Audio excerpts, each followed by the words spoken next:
Bismillahirrahmanirrahim. Assalamualaikum warahmatullahi wabarakatuh.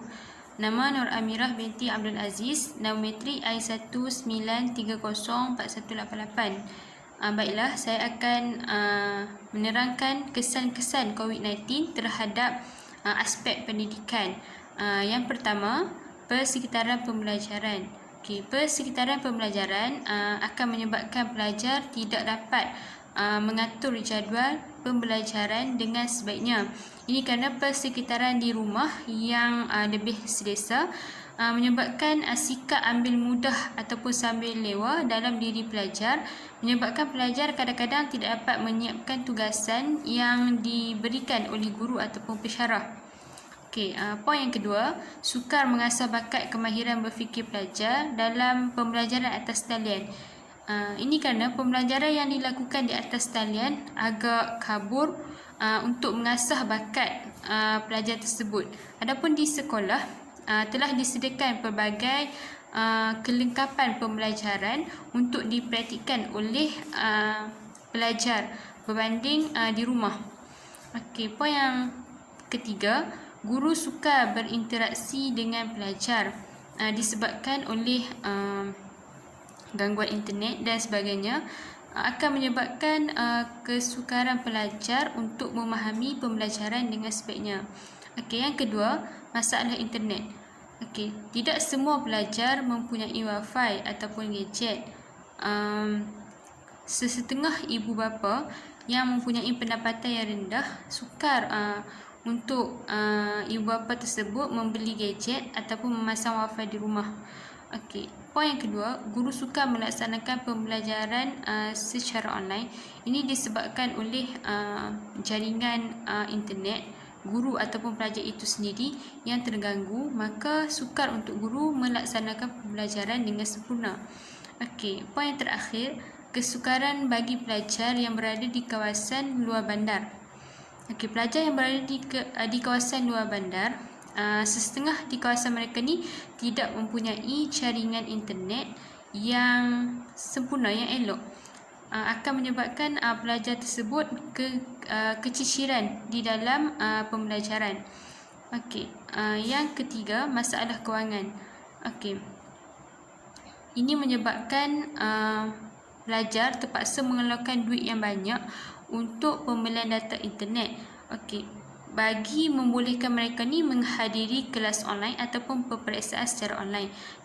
Jadi memerlukan, kita kata, talian internet yang laju, cepat, tiada gangguan, bukanlah murah dan mudah. Yang terakhir, yang keempat, sikap pelajar ketika sesi pembelajaran atas talian. Kesan dia, kita tahu kan pembelajaran di atas talian ini begitu sukar untuk pelajar memahami pembelajaran. Hal ini menyebabkan pelajar setengah tidak menghadiri kelas online kerana berasa sukar untuk memahami pembelajaran tersebut. Selain itu, pelajar yang masuk kelas online hanya untuk memenuhi kehadiran sahaja tetapi tidak on kamera. Ini menyebabkan guru ataupun pensyarah tidak mengetahui sama ada pelajar itu hadir ataupun memberi tumpuan dalam kelas beliau. Yang terakhir, sukar untuk pelajar memberi tumpuan dalam kelas, maka pelajar akan melakukan perkara-perkara yang boleh mengalih perhatian daripada mendengar apa yang diajar oleh guru ataupun pensyarah. Sekian, terima kasih. Saya serahkan pembintangan ini kepada rakan saya yang seterusnya. Saya Nur Amirah binti Muhammad Aziz, I192033985. Poin yang saya kemukakan untuk kesan gejala COVID-19 dalam pembangunan hubungan etnik khususnya di Malaysia yang berkaitan dengan pendidikan adalah penutupan sekolah perpanjangan beri kesan amat besar ni, di mana kita sedia maklum bahawa pada COVID-19 pada tahun lepas kerajaan telah menutup sekolah, di mana memberi impak kepada pendidikan dan kesejahteraan ekonomi pelajar juga terkesan. Penutupan sekolah yang berpanjangan menyebabkan pelajar dan negara bakal kehilangan jumlah besar. Maksud di sini bahawa pelajar memberi impak yang negatif lah dalam pembelajaran sebab banyak duduk di rumah. Kalau kelas-kelas online pun kadang ada yang join, ada yang tak join, main-main, banyak main, tak fokus. So banyak memberi impak yang negatif. Bukan dekat sini kata bakal kehilangan, tapi time tu mungkin dah negatif, dah kehilangan. Tapi alhamdulillah kini pun kita dah ke fasa yang endemik. So kita boleh terima COVID-19 tu. Okey, sekolah pun dah buka kan sekarang. Okey. 108 negara kehilangan perhatian 50 hari pengajaran secara langsung kepada pelajar akibat penutupan sekolah. Maksud di sini bahawa sepatutnya sekolah kita ada, contohlah dalam setahun tu ada dalam 200 hari ke 300 macam tu lah kan. Tapi 200 something lah kan. Tapi 50 hari tutup sekolah, tak pergi sekolah. So di sini 108 negara termasuk negara kita ni 50 hari tutup sekolah. Okey, kira-kira 1/4 daripada tempoh persekolahan dalam setahun. Maksudnya 1/4 daripada tempoh dalam setahun tu memberi kesan kepada pelajar di mana sekolah tu tutup. Sepatutnya fully sekolah sepatutnya, tapi 1/4 daripada tempoh persekolahan tu tutup dalam setahun. Okey. Baru-baru ini pada akhir September lalu, iaitu bukan baru-baru ini, tahun lepas, di mana hampir separuh populasi pelajar global masih berdepan penutupan sekolah berlanjutan sehingga 6 minggu. 6 minggu tu kita kira kan, 6 minggu tu macam lama lah kan, macam cuti sekolah pula kan. Disebabkan COVID-19 kita kena tutup. Kita kena tutup sebab pandemik COVID-19 memberi kesan yang bahaya kepada kita. So kerajaan memberi iktirafkan penutupan sekolah selama 6 minggu. Okey, kemudian bukan 6 minggu tu bukan yang buka tutup, dia berturut-turut tutup terusan 6 minggu tu. Lepas tu pada awal April tahun lepas pula 90% pelajar seluruh dunia ni terkesan. So dekat awal April tahun lepas tu 90% terkesan. Kalau yang awal September tu dah buka tapi tutup selama 6 minggu. Okey.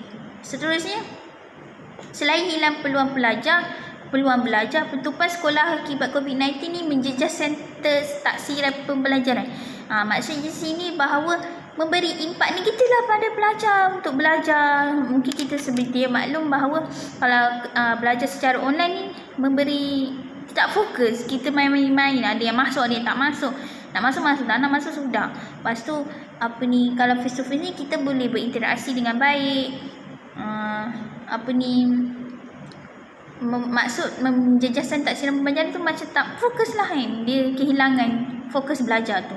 Lepas tu negara melaporkan Malaysia membuat laporan bahawa terpaksa menangguhkan peperiksaan yang penting antara 4 ke 12 minggu, iaitu peperiksaan yang utama UPSR dan PT3 pada awal April 2020.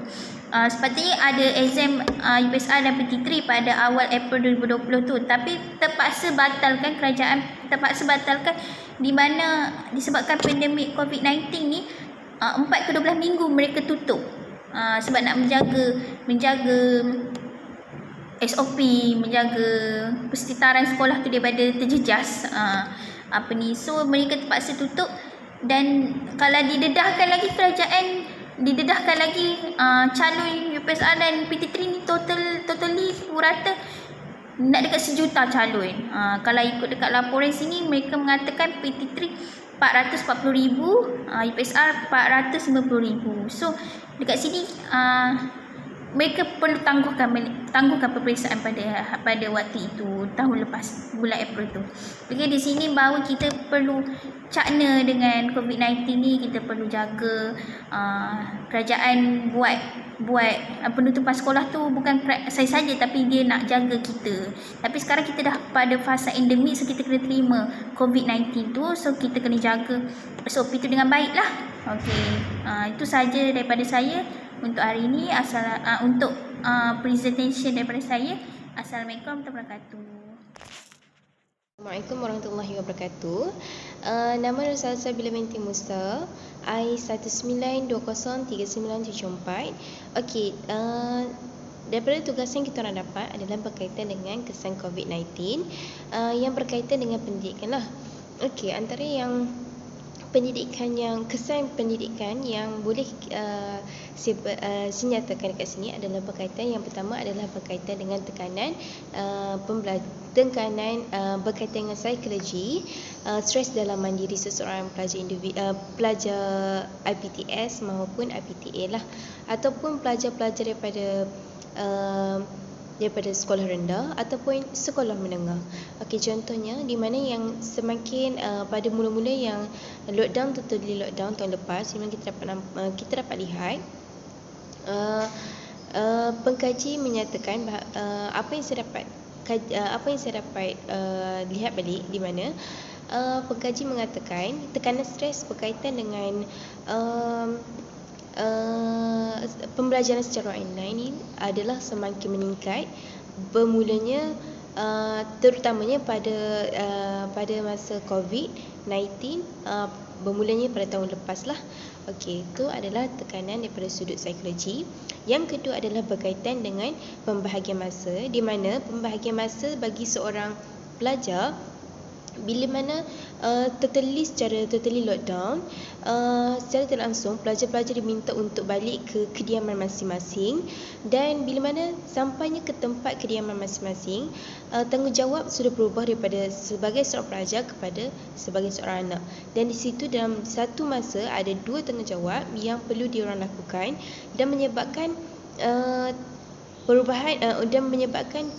perubahan sebagai seorang pelajar tu agak terhadlah untuk melakukan sebarang tugasan yang diberikan oleh pensyarah, ataupun untuk